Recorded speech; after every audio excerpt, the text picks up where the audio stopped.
వాటి యొక్క భావాన్ని మా హృదయంలో పదిలపరుచుకొని మీ చిత్తానుసారమైన జీవనాన్ని ఈ మట్టి దేహాల్లో మేము కనుపరిచే రీతిగా మీ స్వాధీనమందు మమ్మల్ని ఉంచి కాపాడి మీ కృపలో మమ్మల్ని భద్రపరచమని మీకే మీ చేతులకే మేము సమర్పించుకుంటూ మా నిమిత్తము ఈ లోకానికి శరీరధారిగా వచ్చి మనిషిగా బ్రతికి మార్గాన్ని చూపి అమూల్యమైన తన రక్తాన్ని మా నిమిత్తము శిలువ మీద దారబోసి నాయన మాకు విముక్తి ప్రసాదించిన మీ ప్రియ కుమారుడు మా పరమరక్షకుడైన యేసుక్రీస్తు వారి శ్రేష్టమైన ఉన్నతమైన నామములో ఈ ప్రార్థన మీకు అర్పించుకుంటున్నాం మా పరమ తండ్రి. ఆమేన్. ప్రియ సంగమా, దేవుని చిత్తాన్ని మనం తెలుసుకోవాల్సిన అవసరము ఎంతైనా ఉంది. అసలు దేవుని చిత్తం ఎలాగుందో, మన స్థితి ఎలాగుందో ఒక్కసారి మనము దైవ గ్రంథం నుండి ఈవేళ పరిశీలిద్దాము. ఏమని రాస్తున్నాడు భక్తుడు? ఇయాలి అనగా కొందరు ఆలస్యమని ఎంచుకొనున్నట్లు ప్రభు తన వాగ్దానమును గూర్చి ఆలస్యము చేయవాడు కాడు గాని ఎవరును నశింపవలెనని నిశ్చయింపక అందరూ అన్నాను. ఆ పదం ఎలా చదవాలి మీరు? అందరూ మారు మనసు పొందవలెనని కోరుచు దీర్ఘశాంతము గలవాడై ఉన్నాడు. చూడండి, దేవుడు దీర్ఘశాంతము గలవాడై ఉన్నాడంటే అందరూ మారాలి, అందరూ మారు మనసు పొందాలి. అంటే ఇందుకే నా ప్రశ్న ఏంటంటే, మారు మనసు ఎంతమందికి అవసరము? అందరంటే ఎవరు? భూమి మీద పుట్టుకొస్తున్న వాళ్ళందరికీ ఏం కావాలి? మారు మనసు కావాలి. మారు మనసు అంటే మారిన మనసు, అంటే పాత మనసు బాగోలేదు అనమాట. ఇంతకీ అవును కదా? మనసు ఎందుకు మారాలి? బాగోలేదు కాబట్టి. అందుకే మనసు మారాలని దేవుడు కోరుకుంటూ ఎదురు చూస్తున్నాడు దీర్ఘశాంతముతోటి. God is waiting patiently. మనకైతే పేషెన్స్ ఉండదు, ఎదురుచూపు ఉండదు, సహనం ఉండదు, ఓర్పు ఉండదు. ఇవన్నీ నశించిపోయి మనం ఉంటున్నాము. కానీ దేవుడు మన కొరకు దీర్ఘశాంతము గలవాడై అందరూ మారు మనసు పొందాలని ఎదురు చూస్తూ ఉన్నాడంట. ప్రశ్నతో మనము ప్రారంభిద్దాము. మనస్సు మారాలంటే నేను చెప్పాను కదా, ఇందాక ఏమని చదువుకున్నాము? మత్తయి సువార్త 5వ అధ్యాయంలో సమాధానపరచువారు ధన్యులు వారు. చదవండి, అదేంటి? సమాధానపరచువారు ధన్యులు వారు దేవుని కుమారులు అనబడుదురు. పరలోకం ఎవరు వెళ్తారు చెప్పండి? దేవుని కుమారులు మాత్రమే పరలోకము వెళతారు. ఇది రూఢిగా మనం చెప్పొచ్చు. మరి దేవుని కుమారులకు ఉండవలసిన లక్ష్యం ఏంటి? లక్షణం ఏంటి? సమాధాన పరచటము. సమాధాన పడటం కష్టమా? సమాధాన పరచడం కష్టమా? ఏది కష్టం? ముందే చెప్పాను. ఇది సమాధాన పరచడం కష్టమా? సమాధాన పడటం కష్టమా? రెండు కష్టమే. రెండు కష్టమైన పనులు. సమాధాన పడటం ఎంత కష్టమో నేను చెప్పాను మొన్న. కొంతమంది ఏం చేస్తారు, మనస్పార్థులు వచ్చినప్పుడు ప్రాణ స్నేహితులు కూడా అసమాధాన స్థితిలో దేనికైపోతారు? ఎడబాటులోకి వెళ్ళిపోతారు. ఎడబాటు కొంచెం ఉన్నప్పుడు పర్లేదు, వెంటనే మనము తిరిగి వెళ్ళి సమాధాన పడితే టక్కన అతుక్కుంటాము. కానీ మనం ఏం చేస్తామంటే సమాధాన పడకుండా అశ్రద్ధ చేసి, నెగ్లెక్ట్ చేసేసి సమయాన్ని పెంచుకుంటూ వెళ్ళిపోతాం. సమయం పెరిగే కొలది ఎడబాటు ఏమవుతుంది? పెరిగిపోతూ ఉంటుంది. ఎడబాటు ఎక్కువై కొలది సమాధాన పడటము చాలా కష్టమైపోతుంది. ఎంతకాలమో ఎక్కువైతే అంత కష్టమైపోతుంది సమాధాన పడటం. వారు వెనక్కి రారని చెప్పాను మొన్న.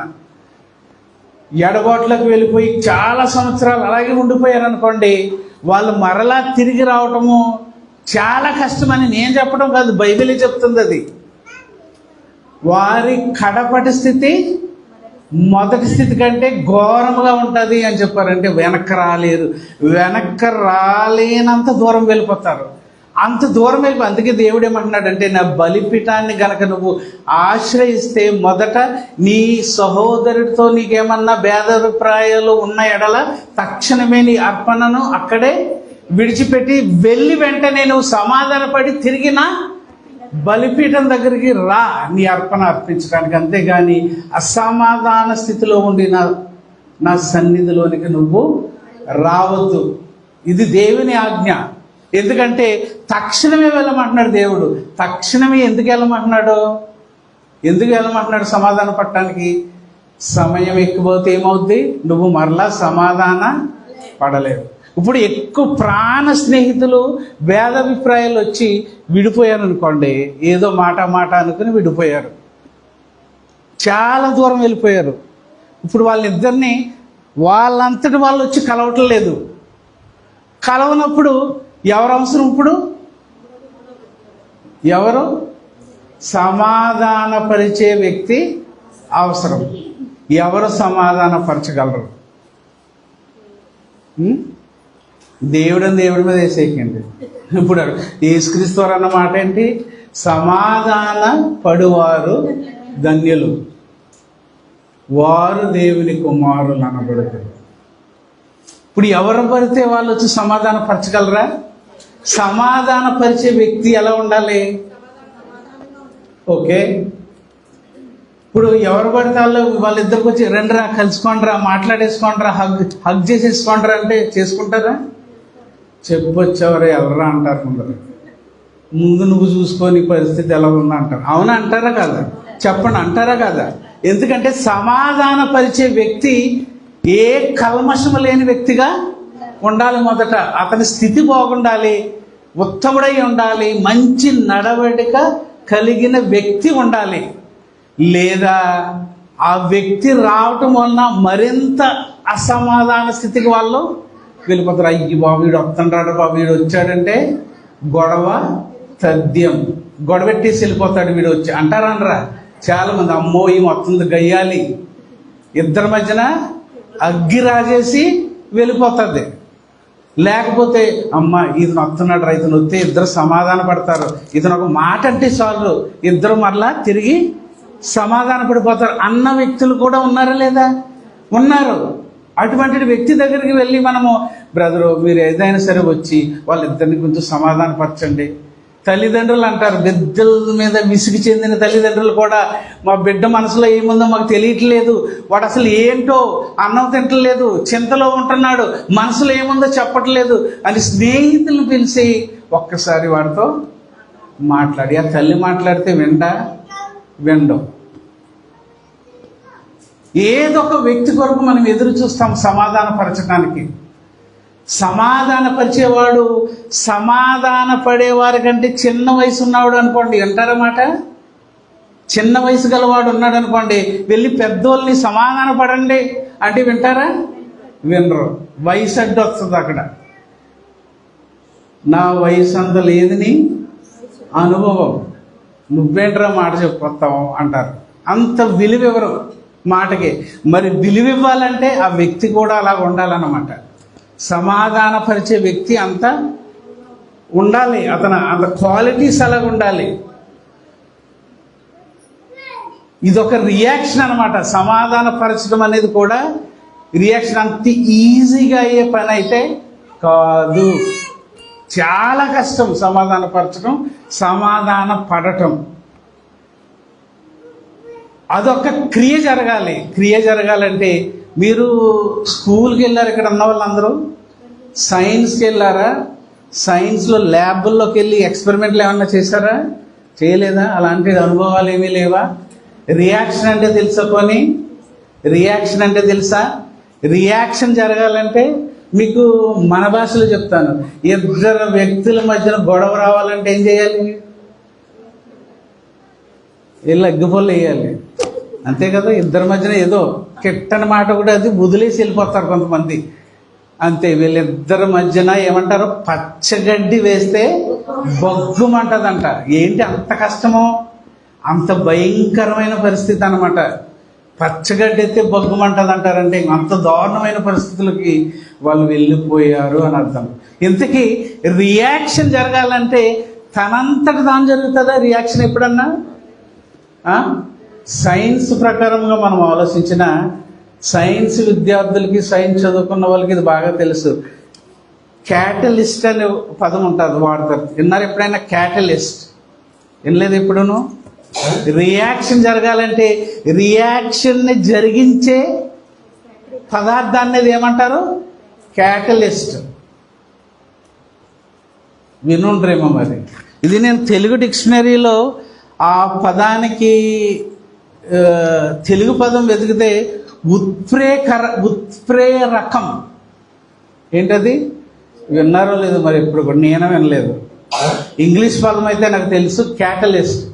క్యాటలిస్ట్ అంటే తెలుగులో సమాధానం ఏంటంటే ఆకస్మిక మార్పు కలిగించే వస్తువు. ఏంటది?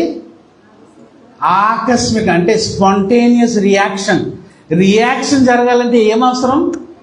క్యాటలిస్ట్ అవసరము. తనంతట తానే రియాక్షన్ జరగదు. రెండు కెమికల్స్ మనం కలిపినప్పుడు, క్యాటలిస్ట్ వేసినప్పుడు ఆ రెండిటి మధ్యన రియాక్షన్ని ప్రారంభిస్తుంది అనమాట. క్యాటలిస్ట్ అనేది అంటే ఆకస్మిక మార్పు కలిగించే వస్తువు కానీ వ్యక్తి కానీ. వ్యక్తి ఇద్దరి మధ్యన సమాధానపరచాలంటే ఆ వ్యక్తికి ఉన్న పేరేంటి? క్యాటలిస్ట్. ఏంటి? క్యాటలిస్ట్. రియాక్షన్ కలిగిస్తాడు అనమాట. అది సమాధానపరచటమైనా అయి ఉండొచ్చు, అసమాధానపరచటమైనా అయి ఉండొచ్చు. రెండు కలుగుతాయి మనుషుల వల్ల. ఎక్కువ శాతం ఏం కలుగుతుంది? గొడవలు. గొడవలకి కారణమైపోతాం అన్నమాట మనము. మరి సమాధానపరచడం అంటే చాలా తగ్గాలి. సమాధానపరచాలంటే అమ్మో అంత ఈజీ కాదు. నేను చాలా మందిని గమనిస్తుంటా ఉన్నాను అనమాట. అసలు సమాధాన పడాలనే ఆలోచన కూడా కొందరికి రాదు, వెనక్కి వెళ్ళిపోతూ ఉంటారు వాళ్ళు. మరి సమాధాన పడాలంటే చాలా మెట్లు దిగి రావాలి, చాలా మెట్లు దిక్కుంటూ రావాలి కిందకి. ఈగోని చంపాలి. అది మనం ఈగో ఒప్పుకోదు. నేను తగ్గకూడదు, తగ్గితే అతడే తగ్గిన దగ్గరికి రావాలి. నన్ను క్షమాపణ అడగాలి తప్ప నేను మాత్రం క్షమాపణ అడగవలసిన అవసరం లేదు. అలాగ దేవుడు అనుకుంటే ఎలాగుండేది మన పరిస్థితి? ఒక్కసారి ఆలోచించుకోండి. అసలు మన స్థితి ఎలా ఉందో ఒక్కసారి బైబిల్ గ్రంథంలో చూద్దాము. ఎందుకంటే మన స్థితి క్రీస్తులో జన్మించక ముందు ఎలా ఉందో భక్తుడైనటువంటి పౌలు గారు ఎఫెసీ సంఘానికి రాస్తున్నాడు. సంఘం అంటే మనము. సంఘానికి అలనాడు రాస్తున్నాడు. చాలాసార్లు చదివారు. ఇప్పుడు ప్రశ్నలు వేసుకుంటూ మనం చదువుకుంటూ వెళ్దామే. ఎఫెసీ పత్రిక 2వ అధ్యాయం. మీకు అందరికీ తెలిసేది. టక్కన చూసారు గుర్తొచ్చింది. టక్కనే వచ్చిన మనకి ఎలా గుర్తొచ్చేస్తుందో చూసారు. ఎన్నోసార్లు మనము చదువుకున్నాము. ఇప్పుడు ఒక్కసారి ఆక్కుంటూ చదువుకుంటూ వెళ్దాము. మన స్థితి మునుపటి స్థితి ఎలా ఉంది ఒక్కసారి చూద్దాం. మునుపటి స్థితి అంటే క్రీస్తులో జన్మించక ముందు. రెండింటి కింద విడగొడదాము. క్రీస్తులో జన్మించిన వారు, జన్మించని వారు, సమాధాన పడిన వారు, సమాధాన పడని వారు. రెండు వర్గాలు ఉంటారు ఇక్కడ. ఆ వర్గాలేంటో భక్తుడు చెప్తున్నాడు. మీ స్లోగనే చదువుతాము. మీ అపరాధముల చేతను పాపముల చేతను మీరు చచ్చిన వారై ఉండగా ఆయన మిమ్మును క్రీస్తుతో కూడా ఆగుదాం. అక్కడ మీ అపరాధముల చేతను పాపముల చేతను మీరు చచ్చిన వారై ఉండగా. చచ్చిన వ్యక్తిలో ఉనికి ఉంటుందా ఉండదా? చచ్చిన వ్యక్తిలో ఉనికి ఉంటుందా ఉండదా? ఉనికి అనే పదానికి మీకు అర్థం తెలిసి ఉండాలి. ఎందుకంటే చాలాసార్లు నేను చెప్పాను, స్పందన ఉంటుందా ఉండదా? ఉండదు. చచ్చిన వ్యక్తికి మార్పు కలుగుతుందా? లిటరల్గా ఒక వ్యక్తి చనిపోయాడు, ఫిజికల్గా మరణించాడు అనుకుందాం. భౌతికంగా మరణించిన వ్యక్తిని చూద్దాం. మృతదేహం అలాగ పడుంది, శవం అలా పడుంది. శవానికి మార్పు అవసరమా? జరుగుతుందా? జరగదు. కదలదు, మెదలదు, ఏ స్పందన ఉండదు. ముల్లెట్టి కత్తెట్టి పొడిసినా అదేమి కదలదు శవము. ఎందుకంటే అది చచ్చిన స్థితిలో ఉంది, ఉనికిని కోల్పోయి ఉంది. ఉనికిని కోల్పోయిన శవానికి మార్పు కలుగుతుందా? కలగదు. మరి ఇక్కడ చచ్చిన స్థితిలో ఉన్నది ఎవరు? అపరాధముల చేతను పాపముల చేతను మీరు చచ్చిన వారై ఉండగా. ఏ చావు? ఆత్మీయ చావు. ఆత్మీయ చావు అంటే దానికి ఉన్న మరొక అర్థం, ఆత్మీయంగా మనం చచ్చిన స్థితిలో ఉన్నామంటే దేవుని దృష్టిలో బ్రతుకున్నామా చచ్చున్నామా? చచ్చిపోయి ఉన్నాం. దేవుని దృష్టిలో మనము బ్రతికి లేము. బాడీ ప్రకారంగా మనం ఇలా కదులుతున్నాము, కానీ ఆత్మీయంగా మనం మరణించిన స్థితిలో ఉన్నాం. మరణించిన వ్యక్తికి మార్పు కలుగుతుందా? నా మాట అర్థమైంది కదా? మరణించిన వ్యక్తికి మార్పు కలుగుతుందా? మారు మనసు వస్తుందా? వస్తుందా రాదా? రాదు. శవం దగ్గరికి వెళ్ళి అరవండి. ఫిజికల్గా మరణించిన శవం దగ్గరికి వెళ్ళి అరిస్తే లేస్తుందా? అస్సలు లేవదు. ఎందుకంటే జీవము లేదు, ప్రాణము లేదు. ప్రాణము లేని శవము ఎలా ఉనికిని కోల్పోయి ఉంటుందో ఆత్మీయంగా మరణించిన వ్యక్తి కూడా దేవుని పిలుపుకి స్పందించడు. అది మన స్థితి. గమనించండి, అది మన స్థితి. ఇప్పుడు మారు మనసు వచ్చేయాలంటే వచ్చేస్తుందా? ఎలా వస్తుంది? చచ్చిన మనిషికి మారు మనసు ఎలా వస్తుంది? అసలు బ్రతికలేడు కదా మనసు మారటానికి. మనసు ఎప్పుడు మారుతుంది? బ్రతకాలి, ఆలోచించాలి, తప్పిదాన్ని తెలుసుకోవాలి, పశ్చాత్తాపం కలగాలి, క్షమాపణ ఇదంతా తతంగం ఉంది. ఇదంతా జరగాలంటే మొదట నువ్వేమవ్వాలి? బ్రతకుండాలి. బ్రతికలేం మనము. మీ అపరాధముల చేతను పాపముల చేతను మీరు చచ్చిన వారై ఉండగా ఆయన మిమ్మును క్రీస్తుతో కూడా. అంటే ఇదేంటి చెప్పండి? ఎలా బ్రతికించాడు? మనంతటా మనం బ్రతికామా? అంటే క్యాటలిస్ట్ అవసరమా? మన ఇప్పుడు దేవుడు ఏమని కోరుకున్నాడని పేతురు గ్రంథంలో మనం చదివాము. ఏ ఒక్కరూ నశింపవలెనని ఇచ్చయింపక అందరూ మారు మనసు పొంది రక్షింపబడవలెనని దీర్ఘశాంతం గలవాడే దేవుడు ఎదురు చూస్తూ ఉంటున్నాడు.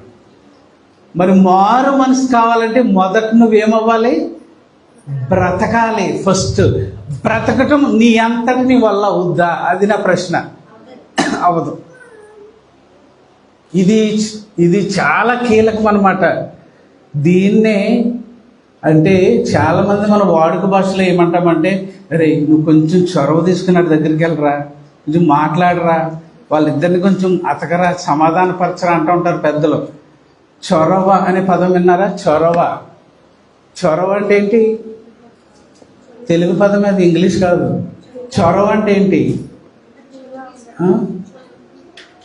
ఏంటి చెప్పండి? చొరవ అంటే వెళ్ళి రియాక్షన్ని స్టార్ట్ చేసేవాడిని చొరవ తీసుకోండి. కొంచెం చొరవ తీసుకోండి అంటే కొంచెం ఇనిషియేటింగ్ స్టెప్ తీసుకోండి. మీరు మీ అంతటి మీరు ముందుకెళ్ళి అతికే ప్రయత్నం చేయండి. ఆ పని చేసేదాన్ని క్యాటలిస్ట్ ఏమంటాము? క్యాటలిస్ట్. అంటే ఇప్పుడు దేవుడు చొరవ తీసుకుంటేనే కానీ మనం బ్రతకము. ఎందుకంటే చచ్చిన స్థితిలో ఉన్నవాడిని మనిషి బ్రతికించగలడా? మనిషి బ్రతికించగలడా? చూసారా ప్రశ్నలు ఎలాగొస్తున్నాయో. చచ్చిన వ్యక్తికి మారు మనసు ఎలాగొస్తుందండి? నాకు తెలియక అడుగుతాను. చచ్చిన వ్యక్తికి మనసు, అసలు మనసే లేదు కదా అక్కడ, మనసే లేదు. మీ అపరాధముల చేతను పాపముల చేతను మీరు చచ్చిన వారై ఉండగా, చచ్చిన స్థితిలో మీరున్నారు. మరి ఎలాగా మనకి మారు మనసు వస్తుంది?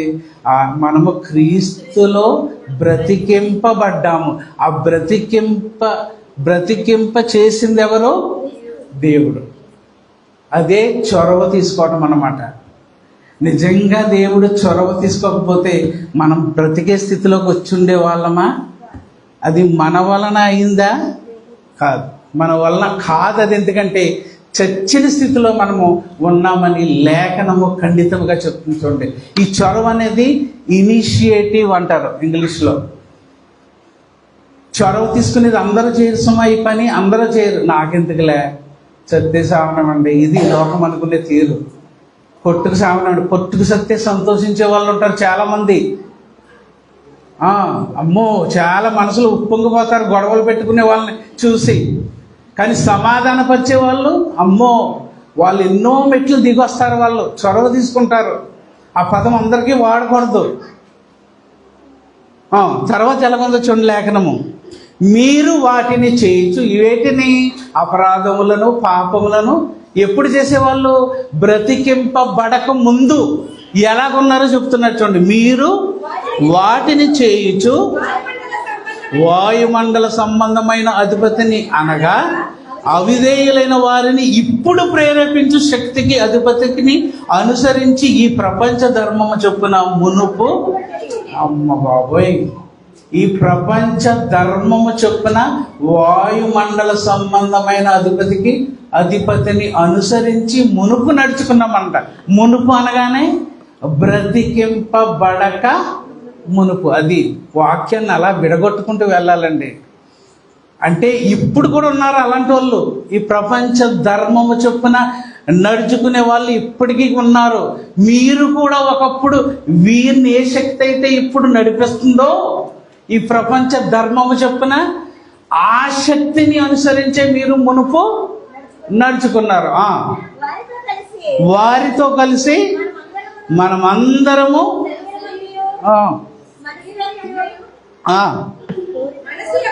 మనసు యొక్కయు కోరికలను నెరవేర్చుకొనుచు కడమ వారి వలనే.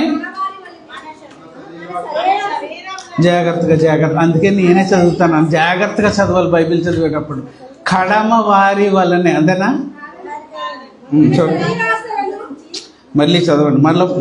మళ్ళీ మొదలుకు వచ్చి చదవండి. ఎక్కడి నుంచి? వారితో కలిసి మనమందరమును శరీరము యొక్కయు మనస్సు యొక్కయు కోరికలను నెరవేర్చుకొనుచు మన శరీరాశలను అనుసరించి మునుపు ప్రవర్తించుచు కడమ వారి వలనే స్వభావ సిద్ధముగా దైవోగ్రతకు పాత్రలమై. కడమవారు అంటే ఎవరు చెప్పండి? ముందు చెప్పేస్తాను నేను ఇవన్నీ. కడమవారు అంటే ఎవరు? చూసారా, మర్చిపోయారు. తెల్ల కాగితంలో చేసేసారు. ఇవన్నీ ముందు చెప్పానని నేను. అందుకనే ఈ పదాలు వస్తుంటాయని బొమ్మలేసి మరీ చెప్పాను నేను. మీరు మర్చిపోయారు. కడమవారు అంటే ఎవరు? ఎప్పటికీ మారు మనసు పొందని వారు. వారినే బైబిల్ పరిభాషలో కడమవారు అంటారు. కడమవారి వలనే మీరు కూడా ముందు అలాగే నడుచుకున్నారు. అదే కదా లేఖనం చెప్తుంది. కడమవారు అంటే ఇంక వాళ్ళు మారరు. వాళ్ళు అప్పుడు ఉన్నారు, ఇప్పుడు ఉన్నారు. అందుకే సంఘాన్ని నేను పరిశీలిస్తూ ఉంటాను. కొందరు కొన్ని సంవత్సరాలుగా వింటూ వస్తుంటారు వాక్యము, రవ్వంత కూడా పనిచేయదు. వాళ్ళని ఏమనాలి ఇప్పుడు? కడమవారు. ఇది బైబిల్ పరిభాషలో. అంటే వాళ్ళు ఇంకా మారు మనసు పొందరన్నమాట. వాళ్ళు అవకాశం లేదు. అందరికీ ఉండదండి మారు మనసు. ఇదే గమనించాలి మనము. మారు మనసు అందరికి ఉండదు. అక్కడే కృప అనేది వచ్చేస్తుంది అడ్డు. అందరూ సువార్త వింటారు. అదే చివరికి చెప్తాడు చూడండి. కడమవారి వలనే ఏమంటుంది? స్వభావ సిద్ధముగా దైవోగ్రతకు. అంటే మునుపు మనము దైవోగ్రతకు పాత్రులమై ఉన్నాము.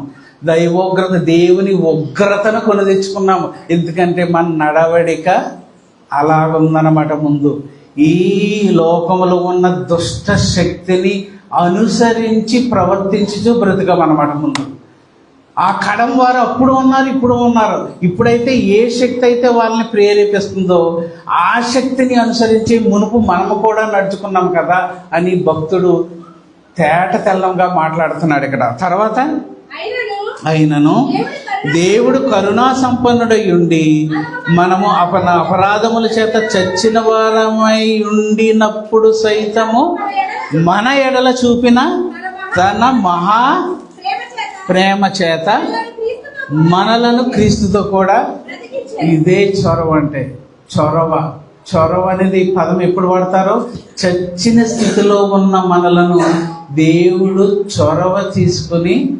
బ్రతికించాడు అన్నమాట. బ్రతికించాడు. ఇది మన వలన అయిన క్రియ కాదు, మన క్రియల వలన అయింది కాదు. క్రియ చేయటానికి మనం చచ్చిన స్థితిలో ఉన్నాం, బ్రతికిన స్థితిలో లేము. కాబట్టి రక్షణ అనేది మన క్రియల వలన రాదు అని భక్తులు చెప్పేశారనమాట. ఎందుకంటే దేవుడు చొరవ తీసుకుని చేసే పని అంటది. అసలు మనల్ని బ్రతికించింది స్టార్టింగ్ స్టెప్, ఆ రియాక్షన్ జరగడానికి చొరవ తీసుకున్నదే దేవుడు. అసలు దేవుడే చొరవ తీసుకోకపోతే మారు మనసు అనేది మనకి ప్రాప్తించదు. అంటే ఎంత దీనమైన స్థితిలో చూడమండి. దేవుడు చొరవ తీసుకోపోతే అసలు మనకు మారే అవకాశం ఉంటుందా? బ్రతకనప్పుడు మనకు మార్పు ఎలా వస్తుంది చెప్పండి ఒకసారి. అంటే ఎక్కడికి వెళ్ళాడు చూడండి దేవుడు, చచ్చిన మనిషిని బ్రతికించి ఇప్పుడు మారమని చెప్తున్నాడు అనమాట. అది దాన్నే గాడ్స్ ఇనిషియేటివ్. ఏంటంటారు? దేవుని చొరవ. అందరి వల్ల అయ్యే పని కాదు అది, మనుషుల వల్ల అసలు అవదంట. చెప్తాను మీకు అది ఎలా వస్తుందో. కృప చేత మీరు, అది కృప అనే పదము ఇప్పుడు మీకు అర్థం అవ్వాలి. కృప అనేది మనుషులకి పెట్టొచ్చా ఆ పేరు? కృపమ్మ పెట్టేస్తాం కదా పేర్లు. అమ్మో చాలా మందికి ఉంటాయి పేర్లు, కృపమ్మ, కరుణావతి. అబ్బో అసలు ఈ క్వాలిటీస్ ఏముండవు. మనిషి చూపేది కృప కాదు. అసలు కృప అనే పదం మనిషికి వర్తించదు. అది కృప అంటే మనం చేతులు ఎత్తేసినప్పుడు జరిగింది.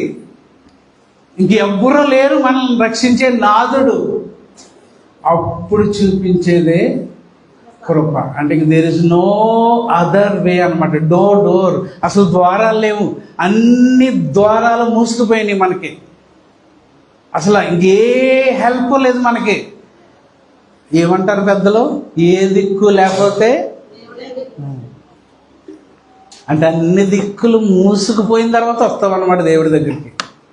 మరి అప్పటి వరకు నీ అంతటి నువ్వు ప్రయత్నాలు చేసుకుంటూ ముందుకు వెళ్తూ ఉంటావు. అందుకే కృపచేత మీరు రక్షింపబడి ఉన్నారు, క్రీస్తు యేసునందు ఆయన మనకు చేసిన ఉపకారము ద్వారా అత్యధికమైన తన కృపా మహదైశ్వర్యమును రాబో యుగములలో కనుపరుచు నిమిత్తము క్రీస్తు యేసునందు మనలను తనతో కూడా లేపడం అంటే చచ్చిన వాణిని లేపి పరలోకమందు ఆయనతో కూడా కూర్చుండబెట్టెను. ఇక్కడ నుండి అమ్మ ఒకసారి నేను చదువుతున్నాను. మీరు విశ్వాసము ద్వారా కృపచేతనే రక్షింపబడి ఉన్నారు, అది మీ వలన కలిగినది కాదు, దేవుని వరమే. దేవునికి స్తోత్రాలు చెప్పాలండి. నిజంగా నాకు దద్దరిల్లిపోయాను ఈ వచనం చదివినప్పుడు. ఇది మీ వలన కలిగినది కాదు, ఏ మనిషి వలన కలిగినది కాదు, దేవుని వరం అంటది. ఏది? స్టార్టింగ్ స్టెప్, ఇనిషియేటివ్, దేవుని చొరవ. అంటే చచ్చిన నన్ను బ్రతికించి మారమంటున్నాడు దేవుడు. బ్రతికించి మారమంటున్నాడు. ఎందుకంటే బ్రతికించిన తర్వాతే నువ్వు ఆలోచించడం మొదలు పెడతావు. బ్రతికించిన తర్వాత సువార్తను తీసుకొస్తున్నాడు దేవుడు నీ దగ్గరికి. చూడండి ఎంత ప్రేమమయుడో దేవుడు. బ్రతికించి సువార్తను తీసుకుని వచ్చి సువార్తను వినిపించి, ఇప్పుడు సువార్తను బట్టి వినుట వలన విశ్వాసము. ఎవరు వింటారు? బ్రతికిన వాళ్ళు వింటారా, చచ్చిన వాళ్ళు వింటారా? బ్రతికిన వాళ్ళు వింటారు. చచ్చిన వాడు ఎండండి. చచ్చిన వాడి దగ్గర చెవి దగ్గరికి వెళ్ళి అరవండి, ఏ స్పందన ఉండదు. మరి మీ అపరాధముల చేతను పాపముల చేతను చచ్చిన స్థితిలో ఉన్న మనము దేవుని స్వరాన్ని చచ్చిన స్థితిలో ఉన్నప్పుడు వినగలమా? వినలేము. ఎప్పుడు వినగలము? బ్రతికింపబడినప్పుడు వినగలము. ఆ బ్రతికింపబడే ప్రక్రియ ప్రారంభించిందే ఎవరు? దేవుడు. అదే గాడ్స్ ఇనిషియేటివ్, చొరవ, దేవుని చొరవ. అందుకే కడమ మృతులు వినరంట. వాళ్ళు వినరు. సువార్త మీద వాళ్ళ దగ్గరికి వెళ్ళి, చెవు దగ్గరికి వెళ్ళి బూదినా కానీ ఏ స్పందన వాళ్ళలో ఉండదు. ఎందుకంటే వాళ్ళు వినే స్థితిలో కూడా లేరు, చచ్చిన స్థితిలో ఉన్నారు. నడవడం అయితే నడుపుతున్నారు కానీ వాళ్ళకి సువార్త ఎక్కదో, బుర్రకి ఎక్కదో. అంటే అందరికి వెళ్ళదండి, వెళ్ళదు, అందరికి వెళ్ళదు సువార్త. చివరికి అదే చెప్తాడు చూడండి. క్రీస్తు ఎక్కడాగా మనము 9, అది క్రియల వలన కలిగినది కాదు గనుక ఎవడునో అతిశయపడ వీలు లేదు. ఎవ్వరు కూడా అతిశయపడటానికి వీలు లేదు. ఎందుకంటే మీ వలన కలిగిన క్రియ కాదు, ఇది దేవుని వలన కలిగిన క్రియ. స్టార్టింగ్ అన్నమాట. మరియు వాటి యందు మనము నడుచుకొనవలెనని దేవుడు ముందుగా సిద్ధపరిచిన సత్క్రియలు చేయటకై మనము క్రీస్తు యేసునందు సృష్టింపబడిన వారమై ఆయన చేసిన. అంటే సత్క్రియ చేయాలంటే నేను మొదట ఏమవ్వాలి? బ్రతకాలి. సత్క్రియ చేయాలంటే నేను ఏమవ్వాలి? కేవలం బ్రతకడమేనా? బ్రతికితే సరిపోద్దా? Very good. మారు మనసు పొందాలి.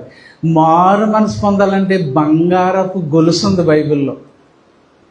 బంగారం అంటే ఆడోళ్ళకి వెంటనే అలర్ట్ అయిపోతారనమాట. బంగారపు గొలుసు ఉందో తెలుసా బైబిల్లో? ఆ గొలుసు దగ్గరికి వెళ్దామా? చూడండి ఎలా ఉంటుందో బంగారపు గొలుసు. గోల్డెన్ చైన్ అంటారు. పౌలు గారు రాసిందే రోమపత్రికలో ఉంటుంది. అక్కడికి వెళ్దాం. ఇప్పుడు బ్రతికింపబడ్డాము. గాడ్స్ ఇనిషియేటివ్ని బట్టి క్యాటలిస్ట్ రోల్ ప్లే. క్యాటలిస్ట్ ఎలాగైతే రియాక్షన్ స్టార్ట్ చేస్తుందో అలాగే దేవుడు చచ్చిన స్థితిలో ఉన్న నిన్ను నన్ను బ్రతికించి ఇప్పుడు మారు మనసు పొందమంటున్నాడు. ఎందుకంటే ఇప్పుడు ఆలోచించే స్థితిలోకి దేవుడు నిన్ను తీసుకుని వచ్చాడు. ఇప్పుడు మారు మనసు పొందాలంటే మారు మనసు ఎక్కడ ప్రారంభమవుతుందో చూద్దాం. అదే బంగారపు గొలుసు, గోల్డెన్ చైన్. రోమపత్రిక 10వ అధ్యాయము 10 నుండి మొదలు పెడదాం. రోమీలకు రాసినటువంటి పత్రిక 10వ అధ్యాయము 10 నుండి స్లోగా చదువుదాం. చూడండి, ఎందుకంటే స్పీడ్గా చదివితే చాలా కోల్పోతాం మనం బైబిల్లో. చాలా స్లోగా చదవాలి బైబిల్. ఏలయనగా, ఒకసారి నేనే చదువుతున్నాను, ప్రశ్న అడుగుతూ ఉంటాను ఒకసారి, ఎందుకంటే అందరం నేర్చుకుందాము. నేను కూడా మీతో కలిపి నేర్చుకుంటున్నాను సుమా. కాబట్టి ఆలోచిద్దాం. చూడండి, ఇప్పుడు మారు మనసు కావాలి. ఇప్పుడు బ్రతికాము. ఎలా బ్రతికామో ఎఫెసీ పత్రికలో చెప్పాడు దేవుడు. దేవుని వలన కలిగింది కానీ మీ వలన కలిగిన క్రియ కాదు. కాబట్టి అతిశయపడొద్దు. ఇది మీ వలన జరగలేదు, ఇది దేవుని క్రియ. ఇప్పుడు బ్రతికింపబడిన మనము ఎలాగ మారు మనసు పొందుకుంటాము? దేవుడు తాళాన్ని కూడా చెప్పేశాడు గొలుసు రూపంలో. ఆ గొలుసు ఎలాగుందో చూద్దాం ఒకసారి. నేను చదువుతున్నాను.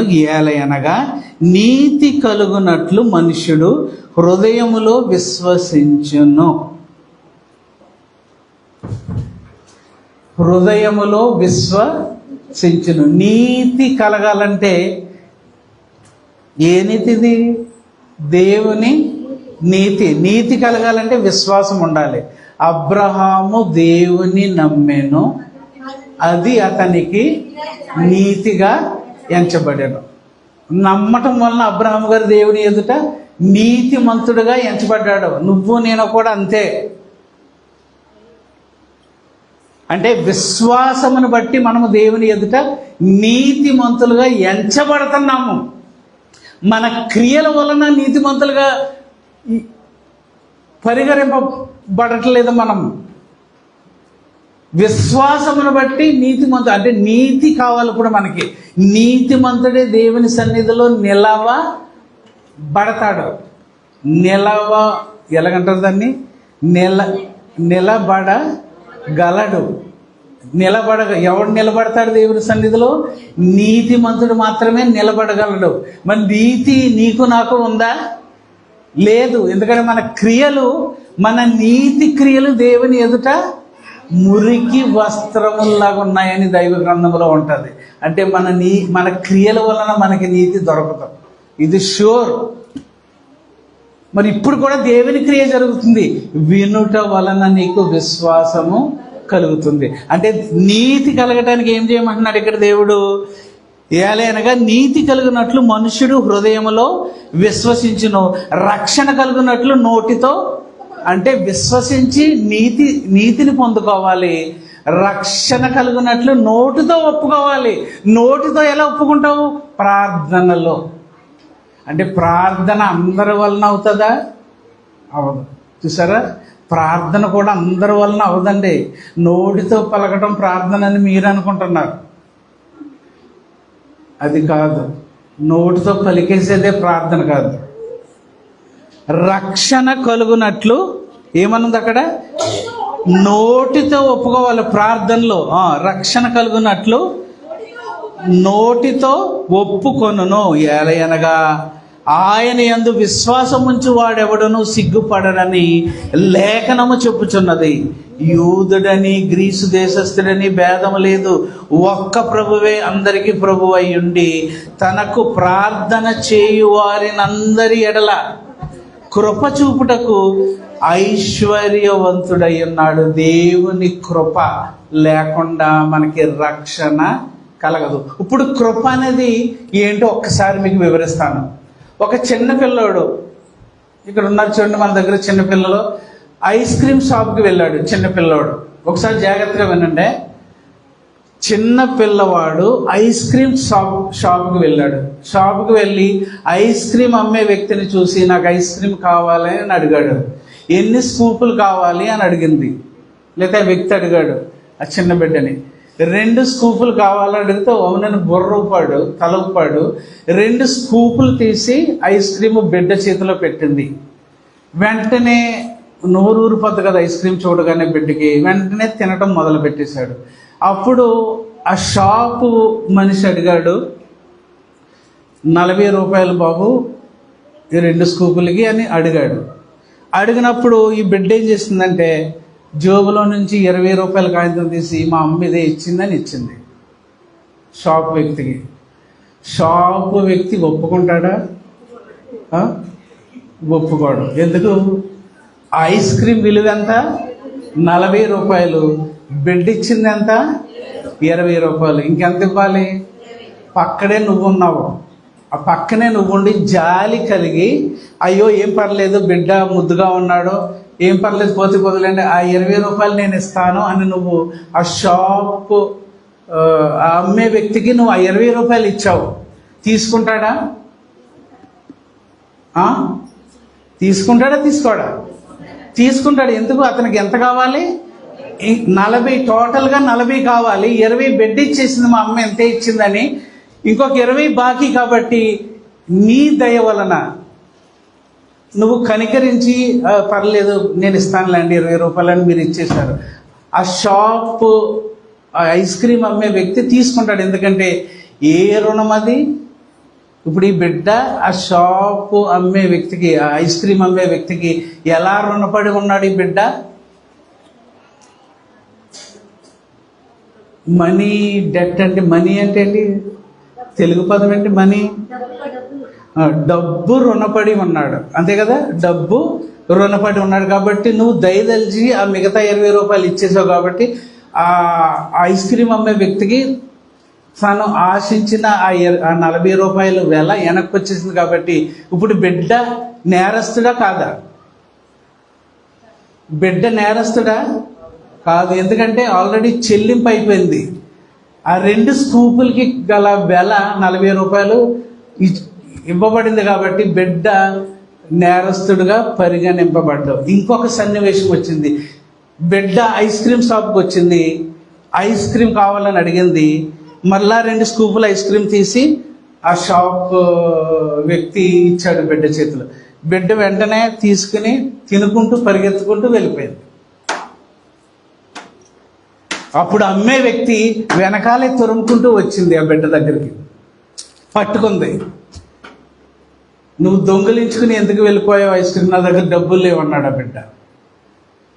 అప్పుడు నువ్వు వెళ్ళావు అక్కడ, మరలా దానవీర సురకర్ణుడివి వెళ్ళి, అమ్మో పర్లేదమ్మా, ఏం బిడ్డని ఏమనొద్దు, తిట్టొద్దు, ఆ 40 రూపాయలే కదా 2 స్కూపులకి నేను ఇచ్చేస్తానులే అన్నాడు. ఇప్పుడు ఇచ్చుకుంటుందా? ఇచ్చుకోవాల్సిన అవసరం ఉందా? ఎందుకు?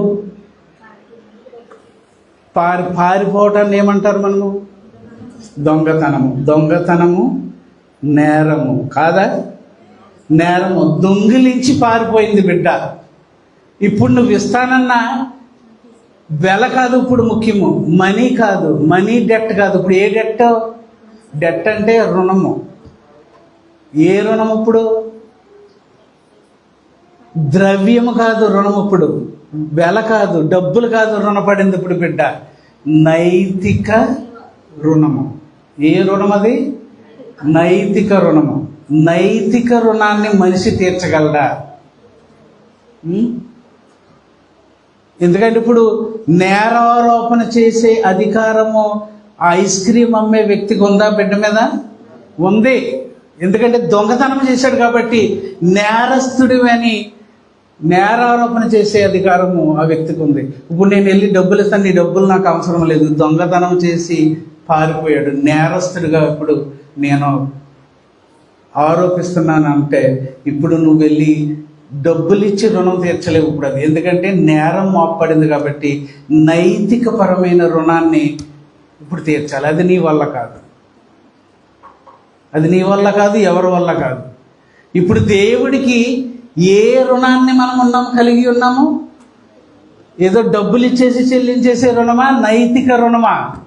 నైతిక రుణం. ఎందుకంటే దేవుని ధర్మాన్ని అనుసరించి మునుపు మనము నడుచుకోలేదు, దోషులుగా తేలిపోయాము, స్వభావ సిద్ధముగా దైవోగ్రతకు పాత్రులమై ఉన్నామనేది లేఖనం ఇప్పుడే మనకు చూపించింది. అంటే మనిషి మన నైతిక రుణాన్ని తీర్చగలడా, చెల్లించగలడా? నైతిక రుణాన్ని చెల్లించాలంటే నీతిమంతుడు కావాలి. నీతిమంతుడు ఉన్నాడా మనుషుల్లో? లేడు. చూసారా ఎలా ఉందో లాక్? అంటే మనల్ని విడిపించే వాళ్ళు మనుషుల్లో ఎవరు లేరన్నమాట. ఎందుకంటే నీతిమంతుడు లేడు, ఒక్కడు లేడు అని బైబిల్ చెప్తుంది. ఇప్పుడు ఎవరు రక్షించగలరు మనల్ని?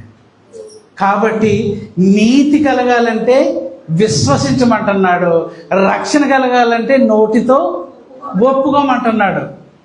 నోటితో ఒప్పుకునే ప్రార్థన మారు మనసు పొందే వాళ్ళకే వస్తుంది. అందుకే అందరూ కన్నీటి ప్రార్థన చేయలేరు. చూడండి, హృదయము నలిగిన హృదయంతో చేస్తారు కొంతమంది ప్రార్థన. అది తెలిసిపోతుంది ప్రార్థన. కుమిలిపోయిన హృదయంతో చేస్తారు ప్రార్థన, అది అందరికీ రాదు. అందుకే ప్రార్థన పెదాలతో పలకటం కాదు. ప్రార్థన అంటే హృదయంలో నుండి లోపల నుంచి రావాలి ప్రార్థన. అది ఎలాగ సాధ్యమో చెబుతున్నాడు. అదే బంగారపు గొలుసు, గోల్డెన్ చైన్. ఇప్పుడు చెప్తున్నాడు చూడండి భక్తుడు. ఎక్కడాగా మనము 13 ఎందుకనగా ప్రభువు నామమును బట్టి ప్రార్థించి వాడెవడో. ఒకసారి ఉండండమ్మా, ఒక్కసారి. అంటే ప్రభువు నామమును బట్టి ప్రార్థించి వాడెవడో వాడే రక్షింపబడతాడు. నెంబర్ 1. అంటే రక్షింపబడాలంటే ప్రార్థన చేయాలి. ఏ ప్రార్థన? మారు మనసు పొందే ప్రార్థన చేయాలి. తర్వాత వారు విశ్వసింపని వానికి ఎట్లు ప్రార్థన చేయుదురు?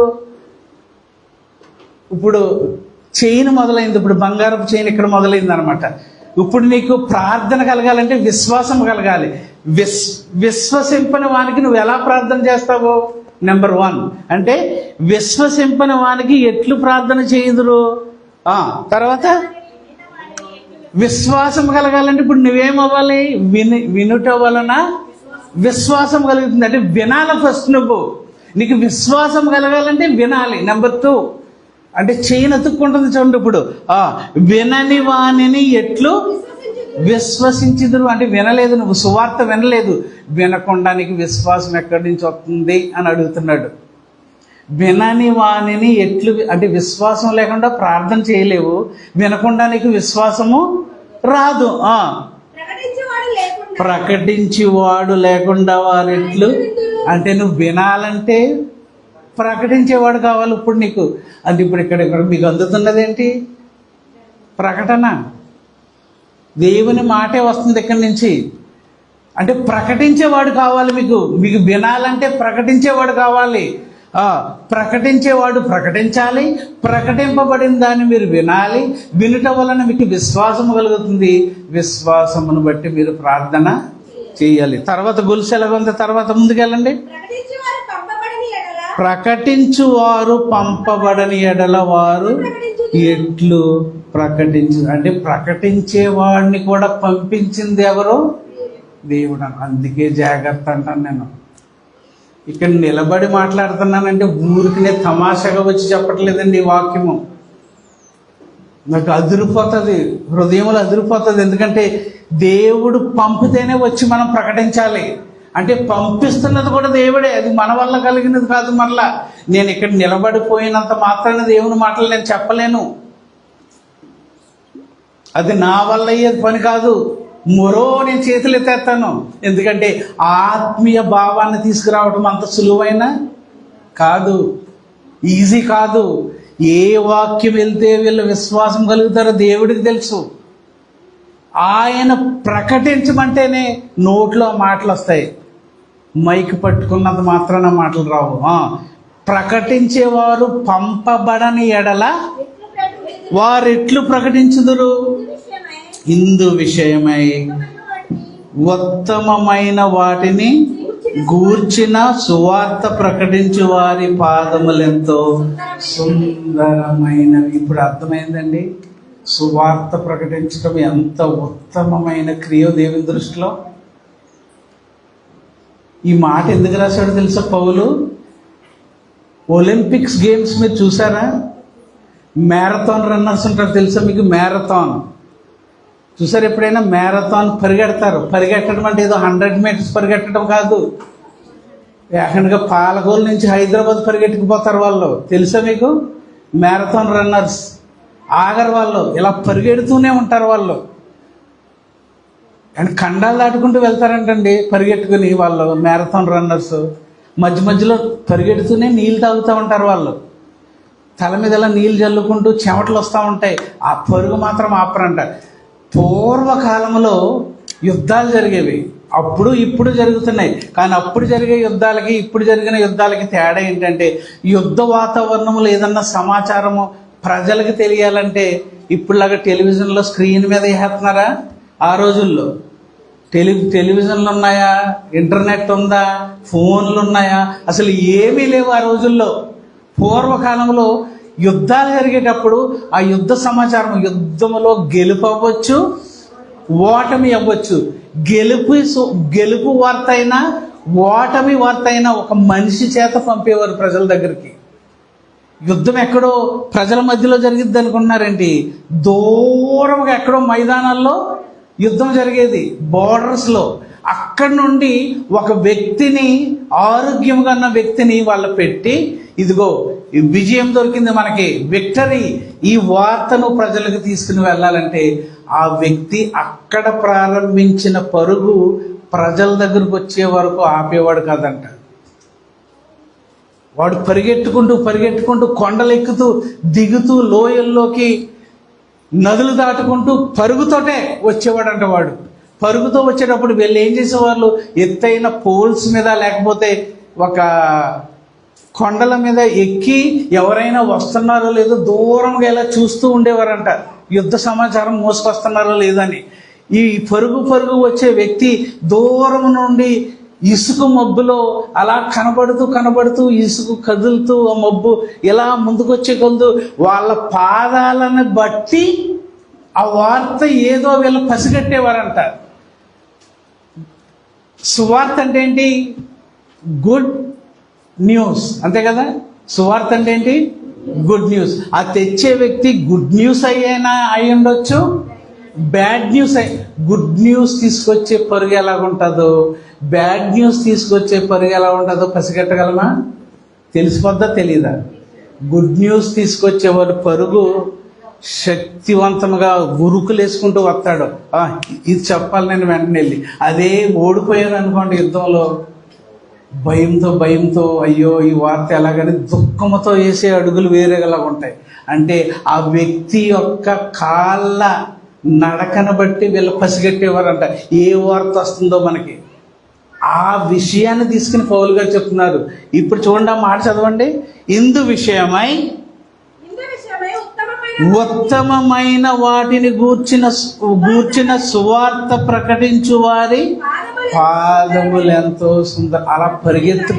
అలా పరిగెత్తుకొచ్చేవాడి పాదాలు సుందరములంట. ఎందుకంటే వార్తను మోసుకొస్తున్నాడు. అంటే ప్రకటించేవారి పాదాలు కూడా అంత సుందరములని పౌలు గారు చెప్తున్నారు అనమాట. ఏ ప్రకటన? మంచి వార్త, చెడ్డ వార్త? మంచి వార్త. అంటే ఇప్పుడు గొలుసు చెప్పండి, గొలుసు ఎలా ఉంది? గొలుసు చెప్పండి ఎలా ఉందో. అతకండి, ఇప్పుడు గొలుసు అతకండి. బంగారపు గొలుసులు వేసుకున్నారు కదా మెడలో, అతకండి ఎలా లింక్ అయిందో. వినుట వలన విశ్వాసం లేకుండా ప్రార్థన చేయలేము. విశ్వాసం రావాలంటే ప్రకటన వినాలి. ప్రకటన వినాలంటే ప్రకటించే వాళ్ళు ఉండాలి. ప్రకటించే వాళ్ళు ఉండాలంటే ప్రకటించే వాళ్ళు పంపబడాలి.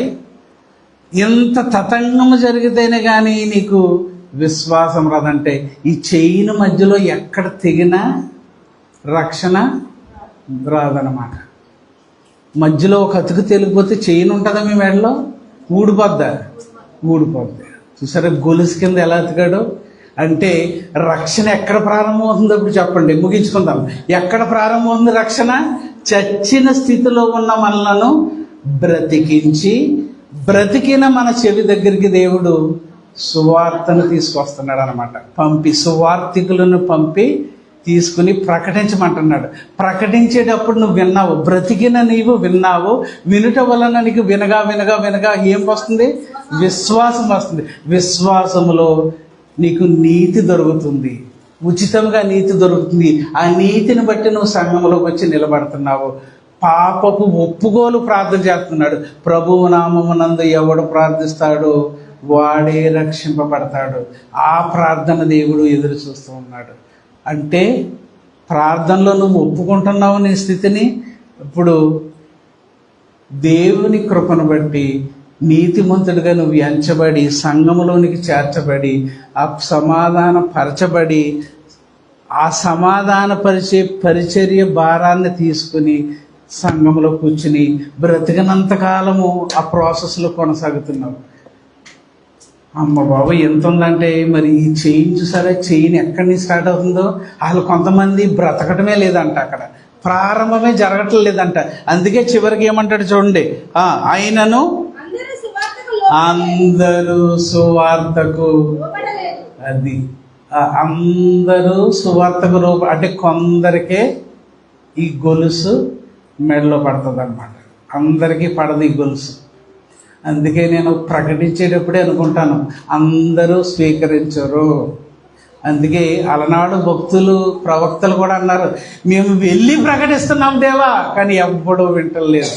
కానీ దేవుడు ఏమన్నాడు? ప్రకటించడం వరకే మీ బాధ్యత, వినేది విననది నేను చూసుకుంటాను, వదిలిపెట్టన్నాడు. అంతే. ఒకరిని మార్చే శక్తి నాకు లేదు, కానీ వినబడుతున్న వాక్యానికి ఉంది. ఆ మనసు దేవుడు మనకు దయచేస్తున్నాడు. ప్రియులారా, ఒక్కసారి ఆలోచించుకోండి. దేవుడే గనక చొరవ తీసుకుని ఉండకపోతే అసలు మనం బ్రతికే వాళ్ళమా? బ్రతకకుండా ఇప్పుడు మారు మనసు వస్తుందా మనకి?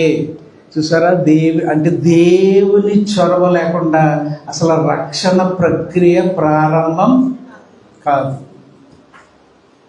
ఎంత ఉందంటే కెమికల్ రియాక్షన్ అన్నమాట అది. మరి నువ్వు చొరవ తీసుకోవా ఈ రోజుని? అందుకే అంటాను, మీరు పరిచర్యలో ఉన్నప్పుడు హృదయపూర్వకంగా చేయాలి పరిచర్య. ఎవరో ఏదో మాట అన్నారు, ఏదో అన్నారని మనసు నొచ్చుకుని అలా వెనక్కి వెళ్ళకండి దయచేసి. కొన్నాళ్ళకి ఎడబాట్లోకి వెళ్ళిపోతావు. ఎడబాట్లో నువ్వు అంతరించుకుపోతావు. ఇంకా నీకు రక్షణ దూరం అయిపోతుంది. వినబడాలంటే నువ్వు ఎప్పుడు దేవుని సన్నిధిలోనే ఉండాలి. ఎప్పుడు ఇలా వినబడతానే ఉండాలి. నువ్వు డ్రైవ్ చేస్తున్నావా, డ్రైవింగ్లో కూడా నువ్వు వాక్యమే విను. ఫేస్బుక్ కాదు, ఫోన్ కాదు, వాక్యమే విను. బెడ్ మీద ఉన్నావా, వాక్యమే విను. నిజమండి, నిజం చెప్తున్నాను. విను విను విను.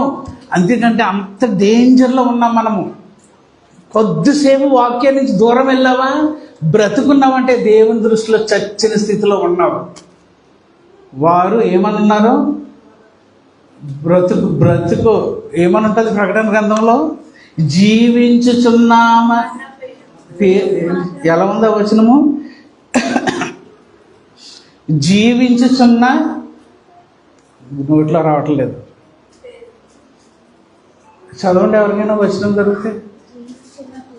సార్దిస్లో ఉన్న సంఘము, చాలాసార్లు చెప్పాం కదా మనము. జీవించుచున్నామన్న పేరు మాత్రమే నీకు ఉన్నది, కానీ నిజానికి నువ్వు మృతుడవే. అంటే నీవు ఉనికి లేని స్థితిలో ఉన్నావు నాయన. ఒక్కసారి గమనించండి. ఒకసారి ఇంకా మీరు అదే స్థితిలో ఉన్నారేమో.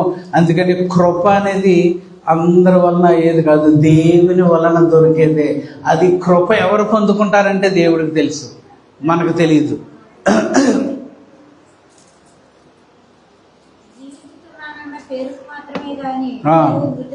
నీవు మృతుడవే.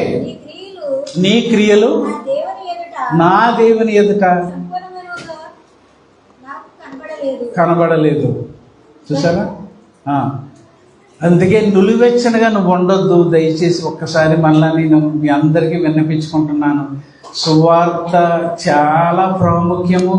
సువార్త పరిచర్యలు అందరూ కూడా హృదయపూర్వకంగా ముందుకు రండి, వెనకడుగు వేయొద్దు. ముందుకు రండి. ఇది నా మాట కాదు, దేవుని అమూల్యమైన మాట. ఎక్కడ ప్రాణం అందరికీ అందదు, కానీ ఆ కొందరిలో మనం ఉండాలి. ఇది నా ఆశ. ఆ కొందరిలో మనం ఉండాలి. ఎందుకు ఇంత సువార్త వినబడుతున్నా కూడా వెనక్కి వెళ్ళకూడదు. దయచేసి ప్రభు నామంలో మీకు అందరికీ కూడా విన్నపించుకుంటున్నాను. ఒక్కసారి మరలా మీరు ఇంటికి వెళ్ళిన తర్వాత ఆలోచించండి, తలలు వంచండి. ఒకసారి ఇంకా కూడా మీ హృదయాలను ఒక్కసారి పరిశీలించుకోండి. ప్రార్థించుకుందాం. ఒక్కసారి మీ మనసులను మీరు పరిశీలించుకోండి. కొద్దిసేపు, ఒక్క నిమిషం పరిశీలించుకోండి.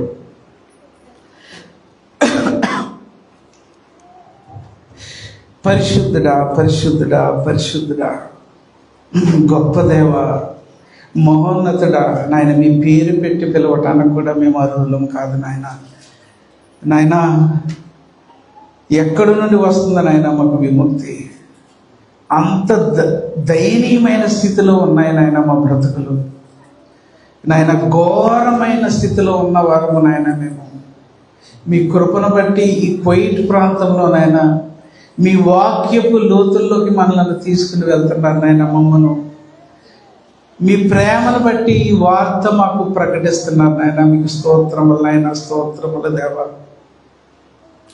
ఈ సంఘములో నేను ఎంత అద్భుత కార్యాన్ని మీరు చేస్తున్నందుకు స్తోత్రములు దేవా. అయినా మా హృదయాలు చాలా కఠినముగా ఉన్నాయి నాయన. చాలా బండబారిపోయి ఉన్న మనుషులు నాయన. మేము స్పందన కోల్పోయిన స్థితిలో మేము ఉన్నాం నాయన. ఒక్కసారి కనికరించండి దేవా. మీ కృపను బట్టి నాయన ఇంకా చచ్చిన స్థితిలో కనుక మేము ఉన్నాము, ఒక్కసారి మమ్మల్ని మేము పరిశీలించుకునే నాయన. అమూల్యమైన మీ మాటను బట్టి నాయన చెవి యొగ్గి హృదయం మీద నాయన వాటిని ముద్రించుకుని నాయన మీరిచ్చే ఈ బ్రతుకును ఆస్వాదించి నాయన మారు మనసు పొందుకొని మీరు కోరుకున్నట్లు నాయన మీ సన్నిధిలో చివరి వరకు నిలబడి వృద్ధి చెంది మీ ప్రియకుమారుని రాకడలో నాయన సిద్ధపడి ఎదురు చూసే బిడ్డలుగా మమ్మను నడిపించి సంఘాన్ని దీవించి ఆశీర్వదించి మెరుగుపరచమని త్వరలో మా నిమిత్తము మీరు పంపనైనా మీ ప్రియ కుమారుడు మా పరమ రక్షకుడైన యేసుక్రీస్తు వారి ఉన్నతమైన శ్రేష్టమైన అమూల్యమైన నామములో ఈ ప్రార్థన మీకు నైనా అర్పించుకుంటున్నాం మా పరమ తండ్రి. ఆమేన్, ఆమేన్.